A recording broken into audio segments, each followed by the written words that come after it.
Hello, thank you for joining me on Keeping It Real with Jen on this episode with my sister, my older sister, Cristina.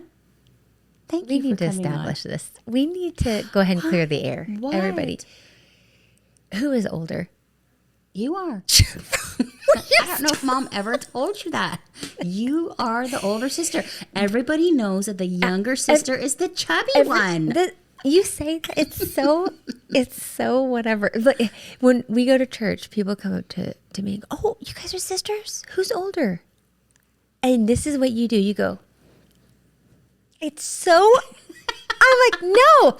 Well, I have to say she's 6 years younger. She's very mature. 6 years younger. Age, she's very mature, and I'm a little bit. 6 years younger. I'm the fun. There should be one. no Obviously, look what I'm wearing, and look what she's wearing. You gave me this. Oh, I was going to say grandma, but now it's really floral and beautiful you bought and this? islandery. Anyway, the same one actually. This might be yours actually, but yeah. So look, it might be mine. So I got her. What size? What size is that? Extra small. Oh, it's not 2X? I don't know. I don't remember. First of all, my sister likes to wear clothes that are way too big. I like baggy stuff. No, I don't like. She has body dysmorphia. How do you say it? Dysmorphia. No, I don't. Yes, you do. Wait, this is the thing. She shops at Lane Bryant. Okay. She's like a size 4. Okay. Okay. No one After is. all of her children. You're okay. Listen, I like to shop at Salvation Army. And they had this pair of pants, women's clothes that where were all of us big cute. women, we look at her and we're like, get her out of here. And I'm like, I know. And she literally lifts up stuff that's like 2, 3X, and I'm like, is that for me? She's like, no. I'm gonna tell you, all these years I've been wearing my big flowy pants, and guess what came back?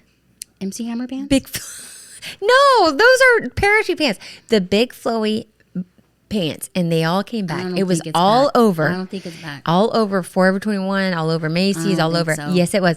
And so we're not talking about style. I'm talking about you. What size are you in real life?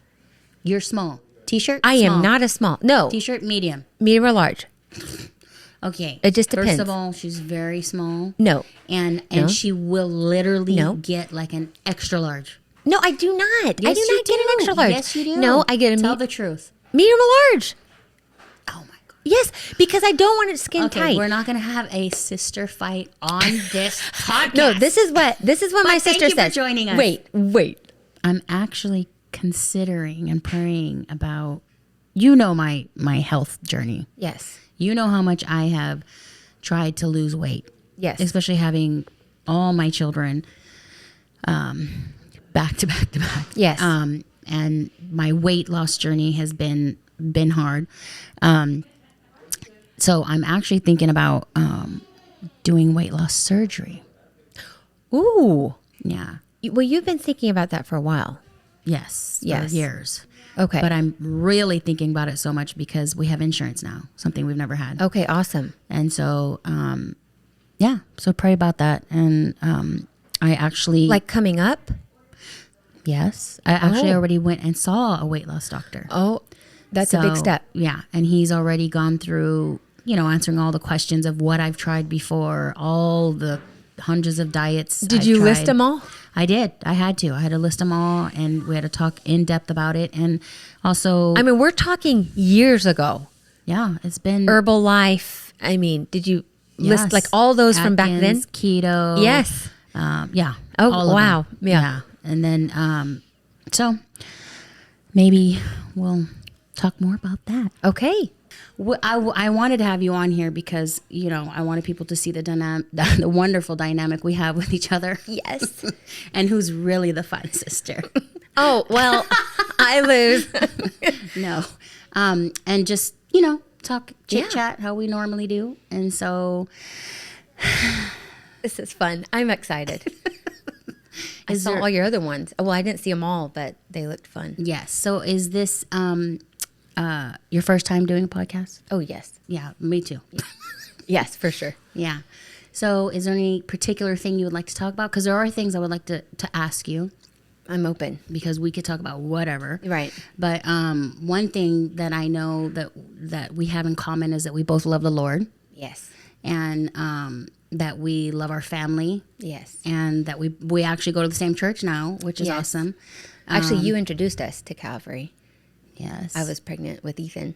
I forgot about that. Mm-hmm. Yeah, you all had come from Guam, and you had found Calvary, and my love and I had moved to Pearland, and from the med center, and we said, we're just looking for different churches, and church shopping is not fun. No. And so I remember you saying, Calvary, I said, you should try coming. It's awesome. And I was like, is it big? Is it like huge? Yeah.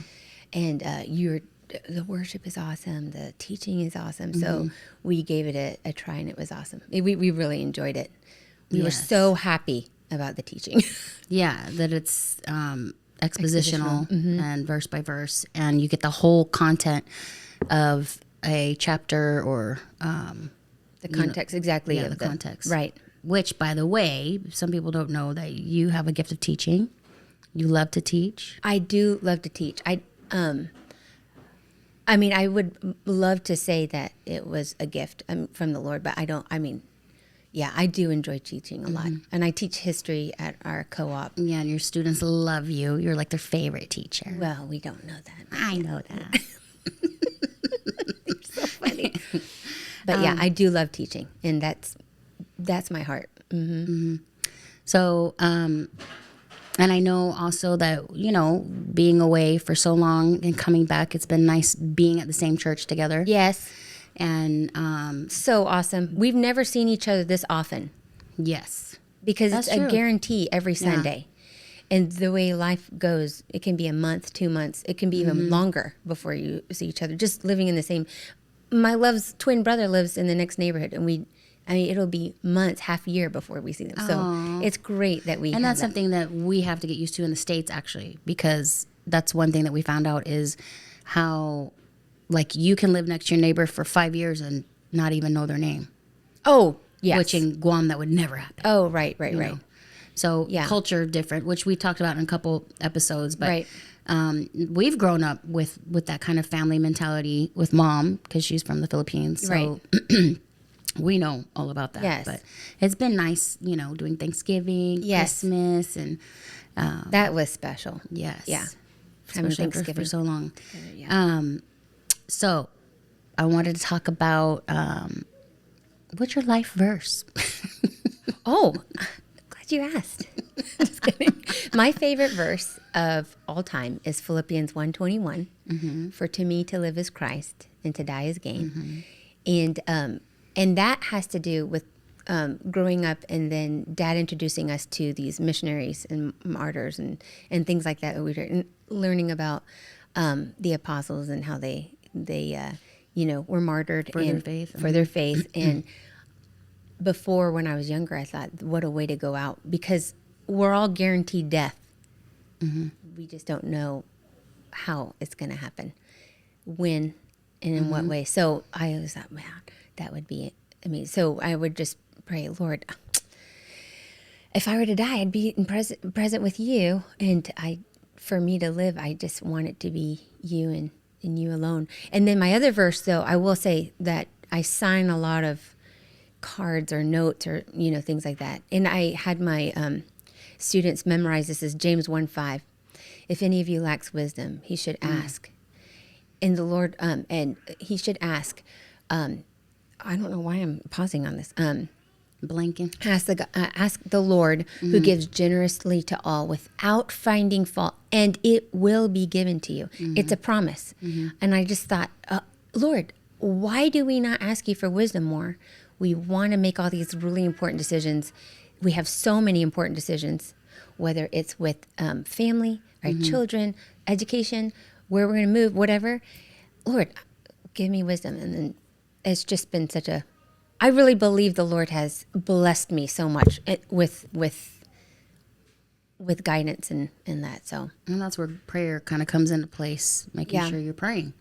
Yeah, I mean, and that's just a conversation with the Lord. I think that's another thing, is just learning to converse with the Lord at all times. It's not, although we do, get on our knees and pray. That's not all prayer. We're supposed to pray without ceasing. Throughout the day. Yeah. And so that is our conversation with the Lord, and we can ask him, oh, Lord, I I need wisdom. Please help me right now.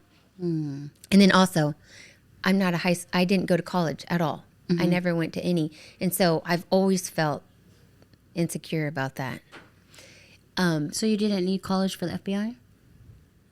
Anyway, that is not. That's her lifelong dream, was to be part of the CIA or FBI. Anyways, go on, carry on. Carrying on, moving on. And so that was. I would ask the Lord, I don't have that education. I've not been, educated in that way, but I know you can give me wisdom, godly wisdom, which it outweighs worldly wisdom, right? So that was always an encouragement. Yes, and I love how the Lord will take somebody who doesn't have all that wisdom. He uses formal education. He uses the foolish to confound the wise. Yes, and, amen. And I love that, because otherwise there would be no place for me. I mean, all of us, right? I mean, because people have all these letters behind their name, and they've accomplished so much, and they've gotten master's degrees and all these kinds of things, and yet they might not know how to trust the Lord or whatever. So So speaking of trusting the Lord, is there a time in your life when you really had to trust the Lord that really grew your faith? Yeah, there's a lot. Can you name one in particular? Well, so I lost one of our babies. We lost one of our babies, and we had a bad medical situation, and I ended up hemorrhaging so fast that when they were trying to give me the medication, I was bleeding it out so fast. And so there are, 3 major things that have to be taken care of when you go under general. That is your airways, breathing, pain, and then you're put under so that you're not conscious. And so I was able to be anesthetized so that I couldn't move my body. That it was like a paralyzing, but I was like a general anesthesia. Was that it, or I don't know what that part is that paralyzes you, that doesn't allow you to move. But you were supposed to be under. I was supposed to be. So I was not even able to stop my own breathing. I was on the machine, and they had started I had blood transfusions. I had like 9 blood transfusions, and they were. They thought that I was under. They thought that I wasn't aware, but I was listening to everything. Anyway, I asked the Lord, I said, Lord, I am still awake, and they cannot see me, and I can't move and tell them. And the Lord, I said, you're the only one that can hear me, Lord. Please help me. Please help me. And because you could hear everything. I could hear. I could and feel the everything. doctors and everything. Nobody knew. No. I could feel everything. They did an IV through the vena cava, it goes straight to the heart, and I could feel it, and it was burning, and I was like, oh Lord, please tell them I'm awake. Please I have tell a picture of it. So anyway, the Lord let me pass out, and I give all glory to the Lord, because I was not. And I have a brother-in-law on my left side who said, that's just the way it is. You're bleeding too fast. I mean, things happen when people are not anesthetized all the time when it's an emergency. So that's just the way it goes when it's an emergency. Like you pass out? Is that what he meant? No, you don't even get the anesthesia if they have to do it in another way. Like, remember when so my first one was a cesarean, my first baby, and they were about to cut before I was under, and I said, please don't cut, because they had the scalpel at my belly. It was prepared and everything. They were about to cut, and I was like, I'm still awake, please, not yet, because they didn't have time to do the general, because Martini was going under. Anyway, I remember that. It's so scary. And so they waited, and I went under, thankfully. So anyway, that really helped me. That's an altar in my life. So and what do you mean by altar? So in the Old Testament, when a major happening would happen, like with the a major event, like crossing the Red Sea, escaping from Egypt, God would tell them, build an altar and remember, because we are stupid sheep and we forget, and then we go, oh wait, how do we trust the Lord? How do we do? Why do I do that? And we see these altars in our lives so that we remember. And so we're forgetful, right? And so this is an altar. This is an altar in my life. That, Lord, I know you brought me through that. I know you heard me. Yeah. And he's brought a lot of healing. Well, I remember that whole incident. I was actually in Guam, and I literally got the news that you weren't going to make it. And so I flew out the very next day and came, and I could just, I can't imagine what Martin and the kids went through, but on the plane, you know, you don't have internet or anything to find out. And I just remember landing, wondering, you know, what the news was, what was the news. And so I was just happy to hear that you were still alive. And that's when I came and saw you, and you were pretty, you know, I mean, it was a traumatizing experience. Yeah. And I know for a long time you couldn't talk about it. So thank you for coming on here and talking about it. And I still don't talk about it much. Well, thank you for talking about it. I'm trying to make light of it, but I know it's not light. And I know that you had trouble sleeping. You had nightmares of this whole thing. And you did go see a therapist. I mean, you did do those things, but it was literally, I watched you cling to the garment of the Lord is how, you know, the only thing I could say, because people ask me, you know, when I've counseled people who have lost their babies, whether miscarriage or stillborn, and I use you a lot in a lot of my stories and how you did it. And the only thing I can tell them is she literally, you know, because there was another incident. I don't know if you want to talk about it, but it, you know, you literally, even in the midst of your pain and hurt, you literally gave it to the Lord. Yeah. Like literally in front of everybody, just gave it to the Lord. So, if we want to encourage anybody out there, it would be that more than ever, you know, you need Christ in your life. Amen. I don't know how people go through it without the hope of Christ. I really don't. Yeah. Without that encouragement. I have these here just in case. Thank you. Oh, thank you. Yeah.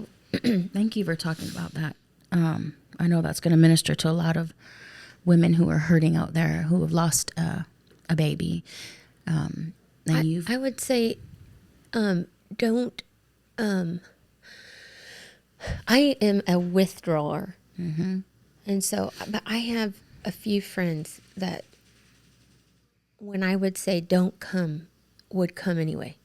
And sometimes it just takes a friend to do that and say, oh, I remember with my first one, I had another miscarriage and a hemorrhage. That one was 5 blood transfusion. Her name was Lael. And I said, babe, please, I don't want any visitors. Please, please, please. And one of my friends came, Teresa, and she came up and I was like, so, oh, please, I just don't want to. Because you don't know what to say. Host or anything. Yeah, and even though I'm the one. You don't want to, you know, have to pretend like you're okay because you're not okay. Or talk about it. Yeah. Right? You weren't ready to talk about it. No. Yeah. And so she came and she sat at my feet and she started rubbing my feet and she didn't say a word. So if you ever want to know how to help someone grieving, you don't have to say anything. You can just say, I love you. I'm here for you. What do you want to eat? You know, what can I bring you? And just be there. You don't even have to say, it's going to be okay. That you don't. Just listening is huge. Just sitting next to somebody. I love you. And then say, I'm so sorry. I'm so sorry. You know, that is very ministering. And then also after the second one, we named a memory, the one that was the recent one. I did go to a therapist, and that's because I couldn't sleep. And I would say, don't hesitate to do that. I just needed tools. Yes. I'm a believer. I know I have the Holy Spirit. Yes. I have a beautiful support system, but I just needed to know how to sleep and how to just operate, because I would be in the kitchen and then all of a sudden I'd be in the hospital bed, remember. And later she told me that's like acute PTSD. Yes. Like it didn't, it doesn't last forever, but I would be there and the kids would go, mommy, mommy, mommy. I'm like, and I'm just frozen thinking about this. And then I finally like snap out of it and I'm like, oh no, it's okay. It's okay. It's nothing. And then, get back into try to get my brain working and thinking, but I would just say, don't hesitate to go and, go to someone who can talk to you and give you some of these tools. And one of the tools is like, it's okay to have your phone nearby. And I would play a random game. Like, yes, I thought you had a new addiction there. Yeah, I would do a random game, and that would help take my mind off of that. Like, or I would, I know it sounds funny, but like read the news because it's off of, I'm a news junkie, but like it's off of my hospital stay, So anyway, whereas some therapists would tell you to think about it and process it in time. Otherwise, it will keep coming up. Right. You and know I think what I it's mean? in time. Yeah. Right? I mean, because I wanted to write it out. Mm-hmm.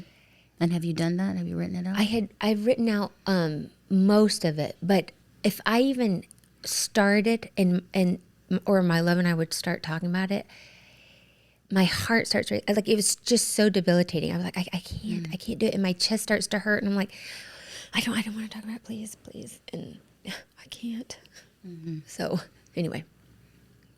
But that's part of healing too, is being able to Yes. talk about it and being able to pen it and write it down. Yeah. And I used to think, just talking about grieving, it's not the same as what you went through, but just grief in general. Right. If sometimes you get to a point where if I don't grieve, maybe I'm not going to remember. And then you get your heart broken that way, but you're so tired of grieving. You're Right. so tired of grieving, that you think, what if I forget their face, or what if I forget, Right. That's a different type of grief. But yeah, and your grief was like, I don't want to think about it. Yeah, I would Because just... it was a traumatizing experience. Right. And the kids were so sweet because we've already been through it with Lael, right? We buried her, but which I lost at 20 weeks gestation. So she wasn't, she hadn't been born alive ever. But this one, they named him, they believed he was a boy. We don't know for sure, but they believed he was a boy, and Ethan named him Memory. And so we put a name to that baby. And I think that's healing. Yes. So you recognize even the short time that he was growing, which was only like 8 weeks, or something. Give them a name, give him or her a name, and you can, honor them for the life and thank the Lord that He let you have that short amount of time with that little one, and you'll meet them again. You'll meet them again in heaven. Yeah. So I truly believe that because the Lord He had touched and put that life in that little one in the womb, and that life is lost and they will be in heaven. So Like Jesus, I believe that too.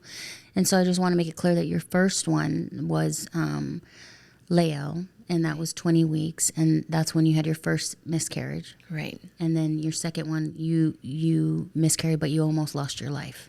Actually, both of them. Yes. What am I talking about? Both of them. That's right. You And lost so your life. You almost lost your life.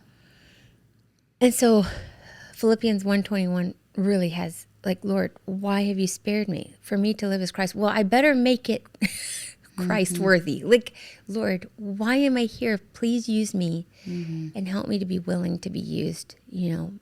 I tend to be pretty bold. Like, I can talk about the Lord easily. That's not difficult for me, but it's just pouring in to people. So I can go out. Why is that? I've always wondered that about you. I think that it's like Lack of commitment. maybe, and it's like Are you afraid of losing friends, or no. you just don't want friends? You just don't want friends. I'm lucky she's my friend. She just doesn't want friends. I mean, and if I don't text her or call her, I will never hear from her. Well, that is not true. It's very true. She is. What she has needs happened to recently? Befriended somebody to be a friend. You even told me one time, I'm going to work on being a better friend. I was like, I am. I'm trying. Like, it is true. This is before her traumatizing experiences. I just want everybody to know. I just want to make that clear. I will say that I have been convicted about being a better friend. I really have. Because I've been the recipient of such good friends. Like, it's a shame. I think I tend to think if we're going to spend time, you know, try to go get the lost. You're already, I already know where you're going. If we die, hey, it's no big deal. I'll see you in eternity. This is just a blink of an eye. You want me to tell you but what it is? that's not good. This is what it is. We're so content in our own family. I'm so content with just my husband, my family, and the things that we do, even your family and our family. I'm just so content. I'm just so happy, fulfilled. I don't have to, I mean, I don't know if it's like you're looking for friendship, but I can be friends with anybody, really. Yeah. It's, well, but that wasn't always the way. What do you mean? No, Jennifer, really? What? You could be friends with anybody? Well, except Christians. Thank you. Thank you. I just thought they're the most judgmental people. Well, you know, especially things. From my past. I had, you know, different type of Christians. I don't know what you want to say, but maybe that's why I'm a different kind of Christian. Like, I literally love to talk to those who are not okay. Yeah. I rather have a friend or talk to somebody like that that's not okay than somebody who has got it all together and everything's great. Yeah. I don't know. I feel like our relationship with somebody like that is more shallow. Right. Whereas... but are you not allowing them to get deeper? I allow anybody to get deeper. They can get as deep as they want.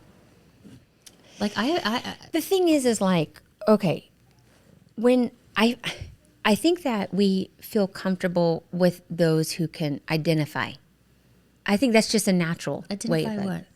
How, with, like, what we've been through or what we, you know, whatever. Like, for instance, you are drawn to those who have been rejected, who are, you know, like you said, struggling or whatever. Well, that's because you've had that, right? You've had that struggle. So I think, I don't know. So I'm wondering about me what is that? So you're attracted to people who don't want to be your friend? Yeah. Just kidding. I just want you to know. Like, I don't really care if Christina's my friend, but we'll be friends. I don't know. No, I just don't feel. You don't like needy people. You really don't. About this? And honestly, I don't either. I don't know why we're talking about this, but let's move on because this is why? Because you might have somebody who's watching it that's needy. Jennifer, let's talk about Constitution Day. 3 days ago. No, we're not doing that. We got to keep it real, Cristina. Oh. And it's true. It's not that they're needy. It's okay, but it's like balance. I will say balance. Okay, yes, because this is the thing. If I don't text or call back, and if there's we offense, are okay. Yes. We are okay. You need to know that if we don't text or call back, I still love you. Yes. I care about you. Yes. Exactly. And some people can't accept that, and then that's okay. We're not meant to be close friends. Right. Well, and I can work on it, and I'm trying to work. But I will say that, you know, and I don't want to be a selfish person and not reply. But in general, like, if people have a lot of kids or whatever, and they're really busy, we will do great because they will know, okay, Christina's like, she is swamped. She's driving someone somewhere, or she's doing school or whatever, you know, and so, and then there's no offense. So, yeah. I get it. Well, I'm glad you got that out of your system. If anybody wants to know the secret. I don't like talking about my issues with this part. Oh, no, but thank you for opening up, because I know that's going to minister to a lot of women who've gone through that. Yeah. You know, miscarriage, or, you know, just traumatizing experience of almost losing your life. And I know how your family, you know, also felt like your birthdays after that have been like, we're just so thankful that you're still here. So anyways, what is new in your life right now? I know that you are transitioning from your oldest being away at college. Yes. How is that transition going? It's going well. It sounds like he's doing well and getting plugged in. And you talk to him every day? No, definitely don't talk to him every day. We try to text, but And he'll text back, but sometimes it's like super late. And I know that he's had classes or he's studying, and then he comes home and he's like, okay, sorry, I was busy. We went out, whatever. So I'm like, we went out? Okay. Yeah. So he goes to, yes, he went, or he went, he was out at a small group, which we didn't even tell him. But we were excited for him to get plugged in, but we were so pumped that he did get in with this small group. And then he got sick recently. So he's had to be alone, and I couldn't be there to help him. I'm telling him, take your emergency, take your Alka-Seltzer if you need something for your head. You know, all these kinds of things. And I'm like, oh, and I'm like, are you on your top bunk? Is your roommate, you know, what is it like? Because you're sick. Oh, and he's on a top bunk?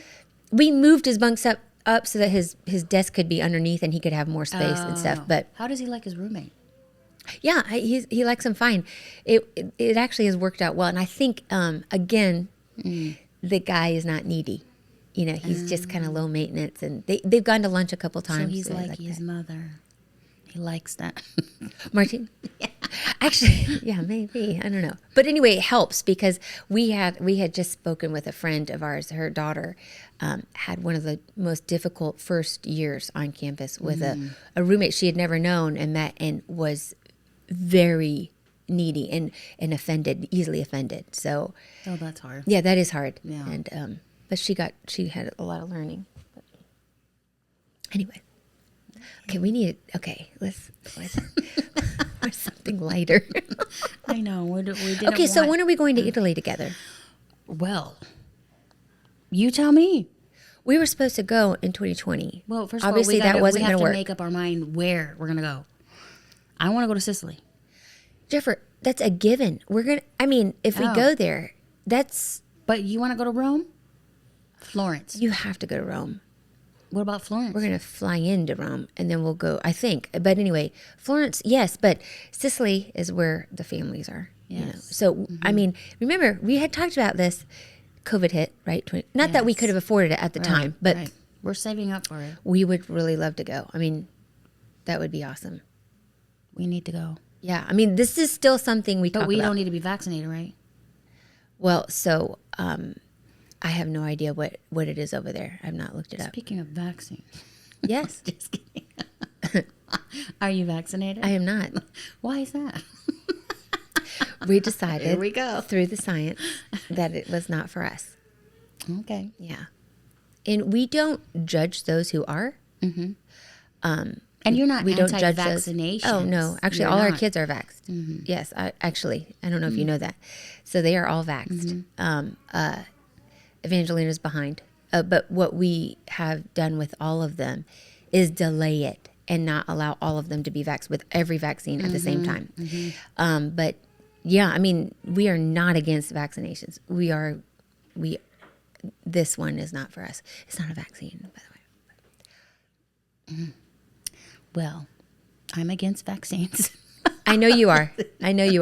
My last, I think 3 have never been vaccinated. Okay, yeah. But I won't name their names because I might get mad. But yeah.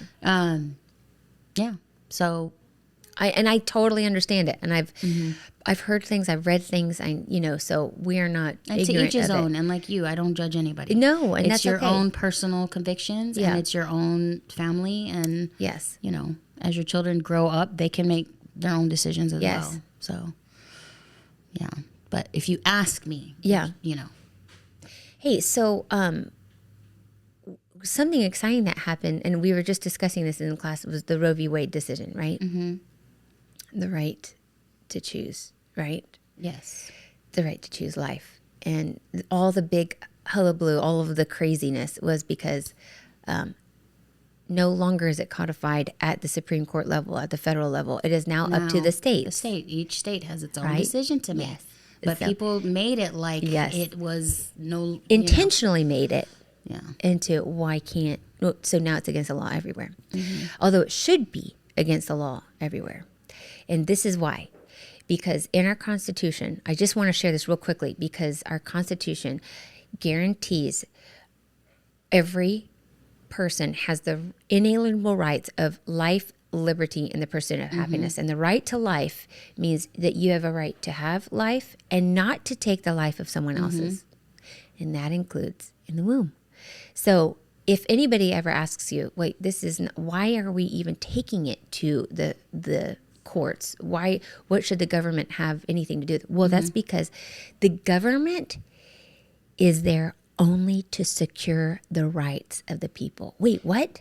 I thought it was to do this and that, this and that. No, that is the sole role of the government, is to secure the rights of the people. And one of those rights is life. And that life in your body is not yours to take. Like, why then, if a pregnant person was hit and the baby died? Thank you. Why would they get manslaughter? Exactly. Two counts, right? One for the mother, one for the baby. Yes. So exactly. Yep. Thank you for sharing that. Yeah, I just shared it with the class. So that's why I'm bringing it up. I just feel like I think there's some confusion. It's like, well, why does the government need to be involved with this anyway? It's, let the people choose. It has to do with their hearts. Well, this is why. Amen. Thank you. Yes. Constitution 101. Or a history major right here. Just letting you know. Or Professor Cristina. Not formally educated because I enjoy it. But she's very wise. Never gone to school. College.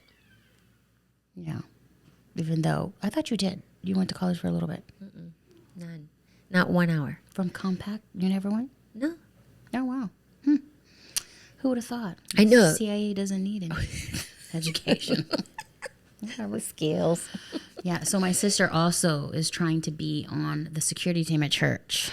And we're trying to tell her, we just want to keep you safe as well. I don't know. She's packing. She's always packing. My sister loves to shoot guns. She's a real Texan. This one is real Texan. I was born in Texas. Yes. And you are Texas through and through. Yes. I don't mind being armed. Yeah. It's the right of the citizens to be armed. But I love it. I love Texas. I love seeing people carry on their waist. I mean, I feel safe. Yes. I don't feel like... Isn't that ironic? I really don't feel like, oh my gosh, somebody has a gun in here. Well, isn't that ironic? I literally feel, oh, thank goodness, That is what people don't understand. You want a well-versed, able people to be ready. Yeah. It's not the law-abiding citizens that you're afraid of, right? That are breaking the law anyway. That's right. So when you have a law that gets rid of guns, who's going to obey the law? The law abiders, not the law breakers. Yeah. And if you look at Chicago right now, oh my goodness, it's horrific over there. The crime rate is sky high, and they're not allowed to have any kind of armory. Yeah. Yeah. My husband packs everywhere we go, even at church, even in restaurants, everywhere, and I love it. I think it's the right thing. I mean, safe. But how do you justify that as a Christian? What do you mean? I mean, aren't you just supposed to trust the Lord? Oh, I see where you're going. Yeah. So yes, this is a common. Yes, this is a yes. common argument of people who have a struggle with having arms. But this is the thing: being well armed. Eye for an eye. No, being I'm joking. Being well armed allows you to protect the innocent. Yes. So it's not just you that you're protecting. You've got children. You've got others that you love. Those who are vulnerable. You are also there to protect them. Now, everybody go learn your state rights, but you know what's right in your own state. And that's something also that we brought up at church is, some people are like, well, I don't mind if I die. If I die, I die. I'm a Christian. I know where I'm going to go. Right. And we're like, yeah, but it's also the children, the women, those who, what if they're not saved? Are we okay that they just die? They just pass away? If we can save lives, why not do it? I know. If you were seeing someone with a machete going to, go and chop off someone's head, would you not do everything within your means to stop them however it would take, right? Even if it was another machete, even if it was a rock. You don't know also, even if it was, you don't know also if that other person is ready to meet the Lord. So I'm talking about the victim. So it's incumbent on us to protect the vulnerable. Can you hear me? I feel like something keeps going in and out. But I think it's okay. Yes. So my sister, who's a Texan, is very passionate about these things, and I'm so glad to have her on here because she explains all that more better than I can. I truly believe, and I enjoy it. Yeah. Yeah. Yep. Okay. So what is your life verse? I don't think I know it. Well, Do you have one? I have a lot, but one that I use all the time is Isaiah 26:3. What is that? He keeps you in perfect peace, those whose mind is stayed on him. Oh, really? Yeah, because there's been a lot of times in my life where, chaos and stuff happen, and I'm just like, I got to keep my eyes focused on the Lord, and That's a great. when I do that and not on the circumstance or the situation, He really truly gives me peace. That's awesome. So, yeah, I mean, I have a lot, but that's just the first one that came to Well, yeah, mind. yeah. Yeah, But there's some that sometimes you just keep going back to, right? that's one. Yeah, I agree. I don't know if it's a life verse, but it's just one that I always go to. Yeah, my life verse has to do with death. I know. Mine has to do with peace. Do you remember Mom would always get mad at me? Well, when I die, I never remember my mom getting mad at her, but okay. I so easily talk about death, and Mom's like, will you stop and talking she about is dying? the number one in our family who wants to know what your will is. Tell me what your will is. Let me write. She'll bust out her paper and be like, you don't want to be cremated. Okay, so you don't. Yes. I just don't understand. Yes. Why are you infatuated with that? It's not infatuated. It's just being ready. Because, 2 times I almost went to go meet the Lord, and I didn't have. And you of all people weren't ready. I didn't have letters for all my kids. Oh. Like there's certain things, like it's good to number your days and go, oh my goodness, I would want them to know this. I don't care about any of my stuff. They can do whatever they want with it. But that, and then also I told my love, I do not care what you do with my body. If you bury it, great. If you cremate it, great. I do not care. But Mama want it buried. Yes. We know that. Will not want it to be cremated. Yes. Yes. Yes. So even though it's up to him ultimately, I told him that, and I don't care, that is probably what we would need to do. It's cheaper to be cremated. Absolutely. I don't know if they could fit me all in a jar, but you may have to have a big vase, a big old vase, and they better split it all up to all my kids. You get some, you get some. Like, it needs to be pink, gold, rose gold. That's right. Yeah. Actually, I think I need to not be cremated because I want a rose gold casket. Oh, this is so I just classic. Do. With white plumeria flowers, not roses, but flowers. Okay, yes. And I said at my funeral, I would like everybody. No, just kidding. She's not kidding. Put it on here. She's not kidding. But go ahead, tell me what. No, I'll tell you later. Okay, yeah. Didn't I write letters to my kids one time and gave them all to you? No. I did. I wrote a will or something. No. It was the first time I went to Guam. Did you? I think so. And you have... I know that you wrote like something, I think you wrote a letter saying, Cristina, if this happens, I want you to, That was back then. Yeah. My kids are all adults They're now. all adults now, but like this is before you wanted me to have the kids, just in case. If there was, if for some reason. If I was murdered. Yeah, or you weren't able to. Yeah. Just kidding. Yeah. And Dad wasn't there or something, your hubby. So yeah, I think it's a wise thing to do. I know people get offended if you ask it. No. Yes, they do. No, I mean, I'm saying I don't. Oh, no, not you. Yeah. You don't get offended. I'm just saying like there are people who do.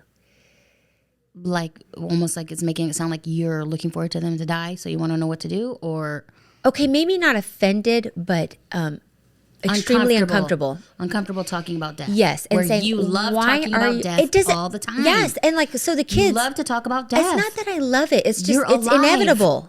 You're alive. You're alive. Well, like all my kids, they know. Do you know where you're gonna go when you die? Because it could happen anytime. Mm-hmm. Thanks, Mom. Like it's like this is the way. Like I can't be sure of your salvation. By the way, I also think that's why you like get so sad with your kids being away because you're afraid. What if you never see them again? No, I want to tell you about this. Fair? I was actually, because people have asked me this and they're like, Cristina, you're going to be okay. I'm like, I know, I'm actually not, I'm not sobbing or anything, but I do say this is we are so close and we have people going this way, right? For dance or college or whatever. And I feel like when someone is out, my house is not complete. Oh, I feel like that too. Yes. I mean, it's like when even if it's just one person for going out to go get the pizza for us, I still feel like we're not complete. So, and I will say this, the older they get, the less time they spend with you. They're out doing their own thing. Yes. They've got this and this. They're up in their room for hours. Yeah. You see them when they come down to eat because you cook something. Or they're asking you what's for to eat. They come down, and then you, even though you don't see them, I still feel complete. Martina's gone, and so I'm like, I'm missing someone. I did cry the other day because we ordered his favorite Papa John's, and he wasn't there, and I was like, we need 4 pizzas, and he wasn't there, and I was like, are we getting 2? Are we only getting 2 pizzas? Like, that was so sad. And I texted him. I was like, Martina, we miss you. So it's a type of grieving when your child leaves the house because it's like a missing element. I believe the dynamic totally changes every time. I believe that. And I've gone through it so many times. Yeah, you have. It is sad, and I get it. You know, I get it. But it's the joy when they come back, and you're like, yeah. Even with my kids, when they go out and their curfew is midnight or something. Right, I mean, at 11 o'clock, I'm sitting in the chair like, okay, I hope they're okay. I mean, are you really? I really am. I am. My kids know if they're late, I'm furious because I want to go to sleep. Well, and I cannot sleep unless everybody in this house is home and my doors are locked. That is true. And everything's secure. Yep. So they know better than make me wait. We have Life 360. So do we. I'm like, you have not left. Drive. You are not going to be here on time. I don't care if you're sitting in your car. It doesn't count till you drive. Yeah. I don't care if you're in my driveway. Get your butt inside. Oh, well, that's true, too. Yeah. I know. I was listening to the last song. Like, yeah. My kids are in the driveway. I'm like, Yeah. That makes sense. Anyways, I think we covered a lot today. I think so, too. And I would love to have you back on because I would like to do like some kind of Bible study. I would love it. Yeah, really? Let's plan it because I know that you have a gift of teaching. Aww. And I would like for us to like go through a verse or something. And, I would love it. Dissect it. I think would be good. Take turns doing that. Oh, that would be fun. I would love it. Yeah. Okay. Thank you. Thank you for coming on and sharing. Really, I'm very thankful that you shared. And I know that before this, I asked you and you just weren't sure yet. So thank you for going through with it because we would have edited it. I mean, we would have been like, okay, let's edit it and talk about something else. But you got to share, and I know it's going to minister to so many. So thank you. Love you. I love you.